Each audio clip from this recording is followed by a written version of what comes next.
La sorpresa del primer lugar ha sido, sin lugar a dudas, el resultado, diría yo, de una apelación primero a la victimización que tuvo el capitán Lara. El capitán Lara, recién ahora, después de el hecho electoral, conocemos que ya estaba posesionado en las redes sociales, pero fue un posicionamiento personal, ¿no? Ahí claramente ha habido una muy buena estrategia de posicionamiento personal que ha durado más o menos año y medio. O sea, todos sabemos que el capitán Lara fue destituido de la policía. Entonces, era habitual verle en las redes quejándose primero de su situación económica, de las torturas que había sido objeto en su detención, el maltrato, y finalmente que se había quedado sin recursos económicos y tenía que recurrir a trabajos de diferente modalidad, como por ejemplo vender ropa en unos puestos callejeros. Entonces, él transmitía todo esto como un posicionamiento personal de su situación. Y por supuesto, empezó a tener muchos seguidores, pero además convocando a los sentimientos de los que le seguían. Ya no se puede discutir que fue el capitán Lara el que traccionó la mayoría de votos para que Rodrigo Paz esté en la situación que tiene hoy. No es un Aclaremos, mérito. Antonio, aclaremos para los que no están empapados en la realidad boliviana que Edmond Lara es el que lo acompaña a Rodrigo Paz como candidato a vicepresidente. Y lo que estás diciendo habla de que en este caso pesó más la popularidad de Edmond Lara que la de el propio Rodrigo Paz. Exactamente. Sí, y disculpa, yo estoy hablando con el chip boliviano, pero efectivamente, Paz, ¿no? Rodrigo Paz es hijo de un expresidente, Jaime Paz Zamora, proveniente de la socialdemocracia, que devino en un gobierno privatizador, neoliberal, exactamente igual que todos los que conformaron los pactos eh, políticos en el ciclo neoliberal, ¿no? Durante los 20 años más o menos que estuvo de vigencia en Bolivia. Rodrigo Paz no aparecía, por supuesto, en las encuestas, tuvo problemas para inscribirse porque el Partido Demócrata que le cobijó, la sigla que le cobijó, no estaba de acuerdo con él, tenían otro candidato. Eh, Fue muy accidentada esa inscripción, por lo mismo nadie daba mucho mérito, digamos, a la candidatura. Ahora queda claro que el capitán Lara fue el gran protagonista y ha tenido en estos días, además, una presencia mediática muy grande, asumiendo un rol ya casi como candidato él, ¿no? El capitán Lara, y ya le han llamado a la cordura varios, entre ellos el papá de Rodrigo Paz, le dijo, es joven, impulsivo, por favor, modérate un poquito, porque hay cosas, hay compromisos que ha asumido el capitán Lara, por ejemplo, el quitar los sueldos vitalicios a los expresidentes. Esto incluye al papá de Rodrigo Paz. Entonces, habrá que ver cuánto de eso se cumple. Compromisos con los policías, por ejemplo, para aumentarles los sueldos, con gremiales, facilitarles una serie de... Cuando sabemos que el vicepresidente no es quien toma las decisiones en políticas públicas, colabora, viabiliza para que las leyes a favor de una determinada política pública se den en el Parlamento. En el Parlamento, Carlos, te cuento que hay intereses muy claros ya, que nos dan señales por dónde va a ir la gestión parlamentaria. Por ejemplo, está como senador Marinkovic, uno que fue ministro de la golpista Áñez, y que estando en función de ministro se adjudicó 30.000 hectáreas, incluyendo un lago, para ampliar su frontera agrícola. Él es agroindustrial. Entonces, sabemos qué va a hacer en el Senado, ¿no? Y el tipo de leyes que van a proponer. Está claro que la agroindustria desde hace mucho tiempo tiene una agenda que es la de expansión de su frontera agrícola. Esto quiere decir desboscar grandes zonas de la Amazonía boliviana. Y segundo, la introducción de transgénicos. Esto ya lo han dicho claramente, aunque no utilizan la palabra transgénicos y le llaman biotecnología, digamos, para suavizar el impacto. Entonces hay una agenda muy clara de lo que se va a tratar en el Parlamento, ¿no? Frente a eso, los compromisos del capitán Lara no sé hasta dónde serán viables. Esa es una gran incógnita. Ahora te pregunto, ¿vos ves como muy posible la victoria de Rodrigo Paz en la segunda vuelta, en este marco? Digo, es un hombre que al sistema y a los intereses fuera de Bolivia, los que siempre pesan, por ejemplo, los intereses de Estados Unidos, lo puede conformar o lo conforma más un tipo como Tuto Quiroga. Una vez que está confirmada la presencia de Rodrigo Paz, yo creo que es la figura más potable, porque tenemos que convenir que mucha gente, especialmente clase media, indecisa, tomó la decisión del mal menor. Es decir, ni Doria Medina, ni Tuto Quiroga. Probaremos con Rodrigo Paz. Es llamativo que haya ganado, por ejemplo, en zonas rurales, como el caso de La Paz, Oruro. Y aquí el tema de la lucha contra la corrupción, que fue el discurso del capitán Lara, pesó mucho, pesó mucho. Entonces, creo que la figura de Rodrigo Paz es la más potable, porque incluso están tratando de posicionar los medios de comunicación que Rodrigo Paz sería una especie de centro izquierda, ¿no? Y ya también en muchos lugares de análisis están señalando su posicionamiento socialdemócrata.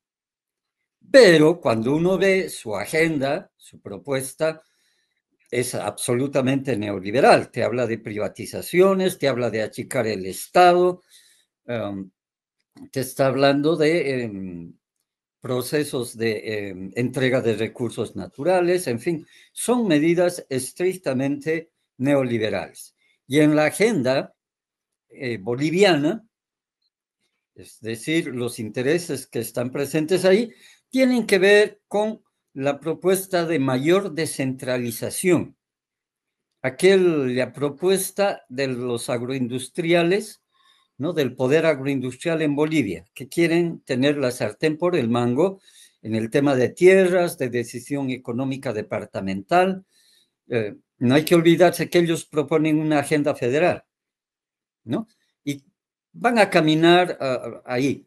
El peligro más grande que ahora tenemos en Bolivia es la revisión de la Constitución, una reforma constitucional para anular el Estado plurinacional. Eso está en la agenda de todos los parlamentarios que han entrado, tanto de Tuto Quiroga, de Samuel Doria Medina y también de Rodrigo Paz.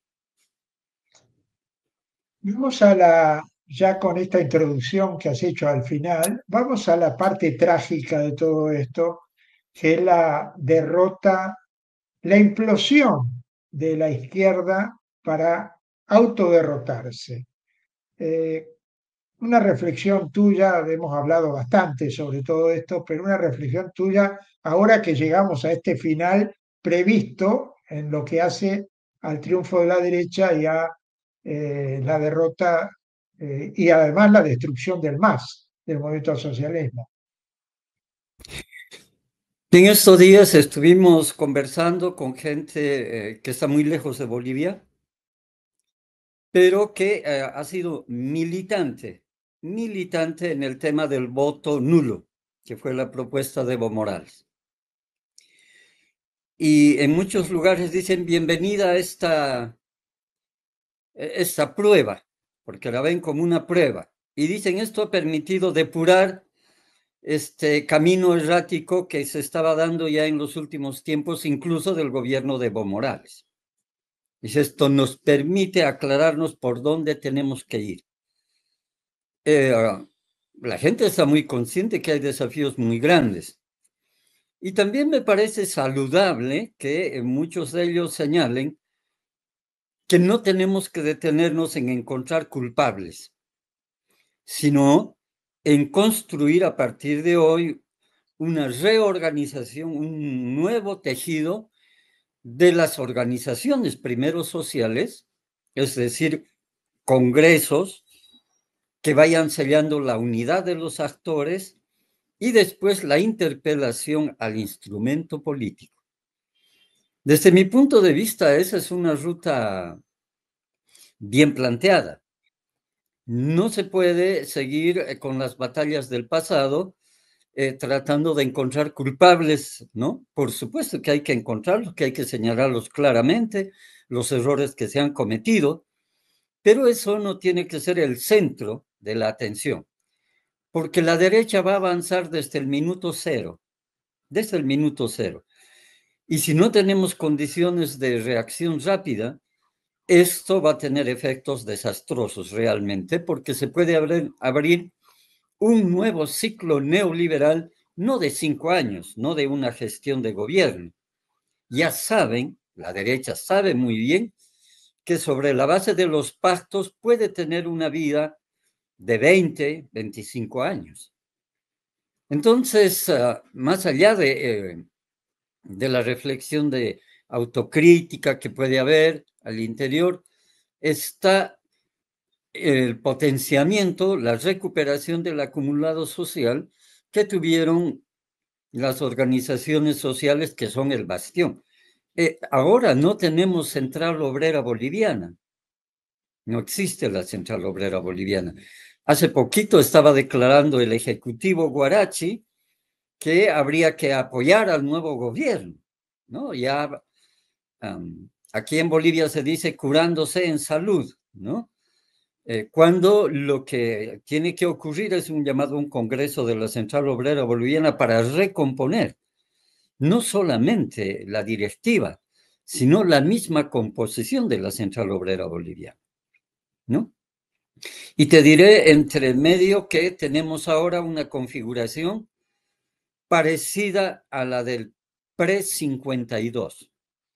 O sea, en la historia de Bolivia, antes de la revolución del 52, había un bloque denominado la rosca minero feudal, con la que se enfrentó no solamente el MNR como partido, sino el pueblo, y ahora tenemos una situación parecida, porque tenemos por un lado la agroindustria poderosa económicamente y por el otro lado la emergencia de un sujeto que son las cooperativas mineras, poderosas económicamente y en número también.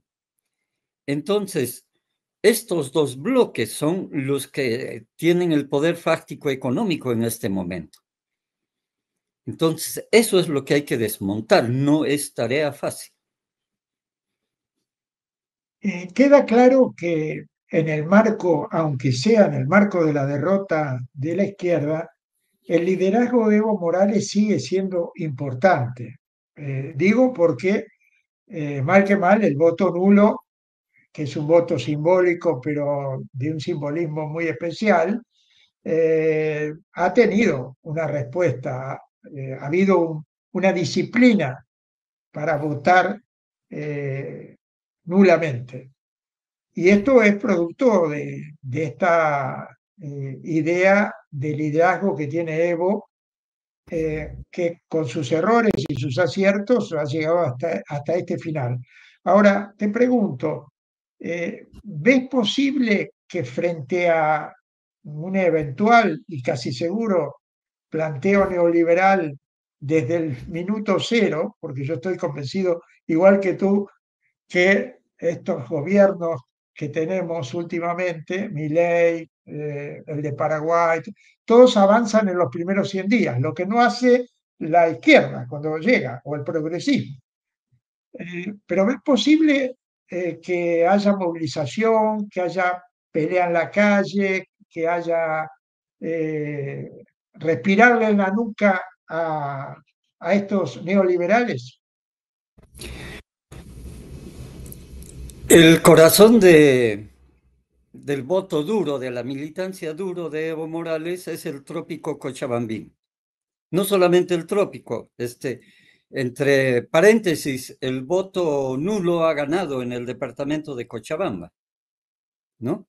Derrotando al capitán Manfred Reyes Villa, que en buena hora perdió una hegemonía en Cochabamba, especialmente en el centro urbano más grande. Entonces, en estos 100 días, primeros 100 días, va a haber una ofensiva para intentar detener a Evo Morales. Estamos seguros de eso, ¿no? Por eso la insistencia de los medios de comunicación, que son estos dispositivos de protección y ayuda a las tendencias neoliberales, están tratando de imponer la agenda, tanto en el Capitán Lara y bueno, explícitamente en el de Tuto Quiroga, como primera tarea detener a Evo Morales. Rodrigo Paz en muchas declaraciones ha sostenido que Evo Morales libre es una amenaza. Entonces saben dónde van a ir. ¿Cuál es el contrapunto? Que en los últimos 6 meses, Evo Morales ha estado acompañado en las conferencias, en los ampliados, ha estado acompañado de una serie de dirigentes jóvenes, jóvenes, y con una claridad impresionante. Yo por lo menos no, de mucho tiempo no había visto esa calidad de dirigentes en el trópico cochabambino, posesionando lo que va a ser la construcción del nuevo, entre comillas, instrumento político. Va a haber una dura resistencia y hay liderazgos ahí en el trópico y veremos hasta dónde en esta prueba del balotaje se puede ampliar si se mantiene la consigna del voto blanco. Por lo menos muchas organizaciones lo que sostienen es que hay que profundizar, hay que ampliar el espectro del voto nulo, ¿no? Del voto nulo, no blanco, para que quede constancia de que dónde estamos y desde dónde vamos a dar resistencia, ¿no?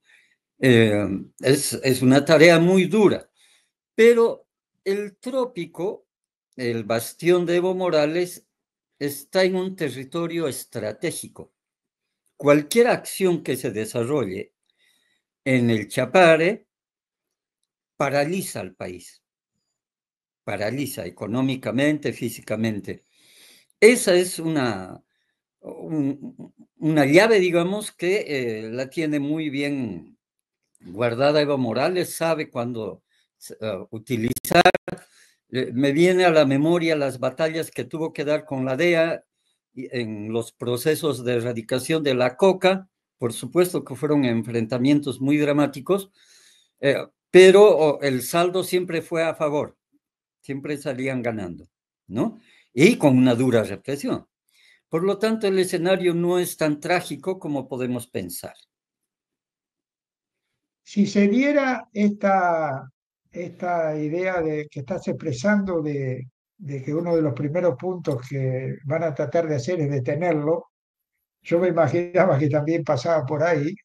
¿Crees que este ataque a Evo Morales, que es un ataque además por elevación al movimiento campesino y al movimiento indígena y un ataque racista, porque en la derecha mira no solamente a Evo Morales y todo el movimiento campesino como algo que hay que sacárselo de encima, podría ayudar a unir esas fuerzas que se han desunido en esta pelea de caudillos entre Evo y Arce Catacora, que lamentablemente abarcó a todas las organizaciones de uno y del otro lado. Podría darse una idea de decir, bueno, vienen contra nosotros y no tenemos que estar peleándonos entre nosotros.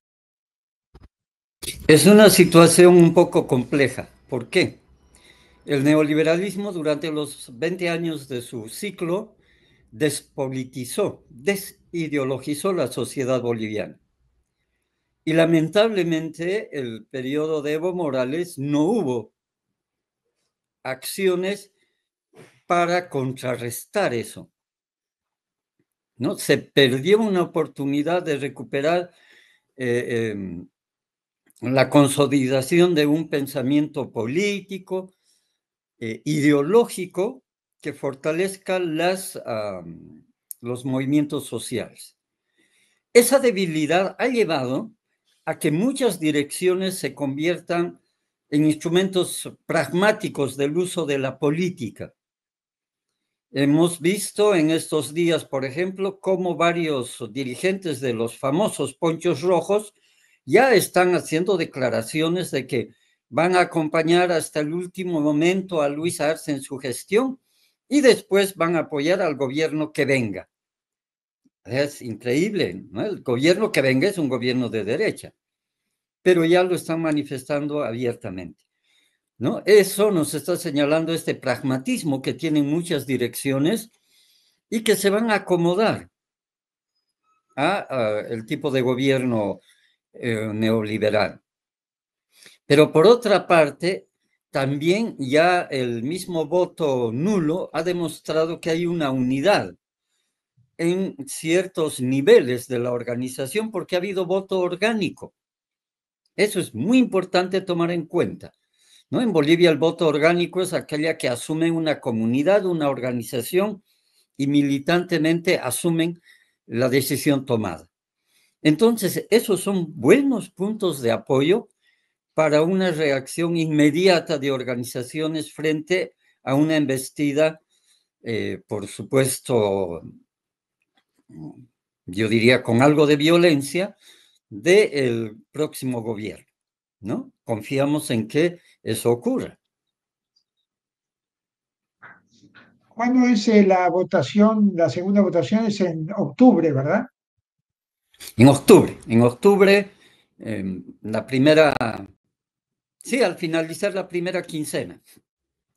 ¿Ves la posibilidad de que se vuelque algún sector del MAS o de lo que era esta izquierda fragmentada a apoyar a Rodrigo Paz como el mal menor?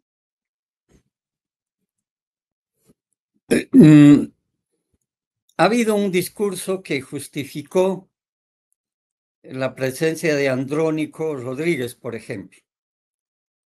La consecuencia, la renovación, la profundización de un proceso de cambio y si son consecuentes los compañeros que asumieron esa decisión, tendrían que plegarse masivamente al voto nulo, ¿no?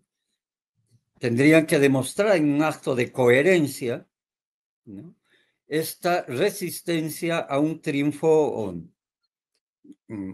digamos, en la segunda vuelta de los candidatos de la derecha. Eso se espera, ¿no? Dirigentes como el compañero Claros, que es todavía dirigente de la CTUCB, no pueden estar votando por Rodrigo Paz Pereira, ¿no? Entonces, Esperemos que no se trate de negociar el voto con lo que queda de esta tendencia del original más, y que por voluntad propia más bien declaren su adhesión a el voto nulo, o que de dar una sorpresa y llegar, qué sé yo, a un alto porcentaje de voto, estaría demostrando el descontento y la posibilidad de una resistencia activa a un gobierno que claramente ya sabemos lo que va a hacer. Muy bien, Antonio Val, muchísimas gracias por esta nueva entrevista. Nos has puesto bastante claramente en la situación que vive Bolivia y bueno, seguiremos conectados porque tus análisis nos interesan muchísimo y sobre todo en esta etapa que empieza el país. Te mandamos un abrazo grande. Muchas gracias, Carlos. Igualmente al resumen latinoamericano. Y hay un dicho muy popular: no está muerto quien pelea. Tal cual, tal cual. Un abrazo grande. Sindicato de Visitadores Médicos, Asociación Agentes de Propaganda Médica de la República Argentina.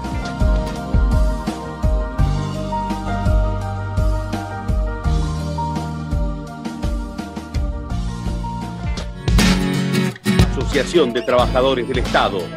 Central de Trabajadores Argentinos.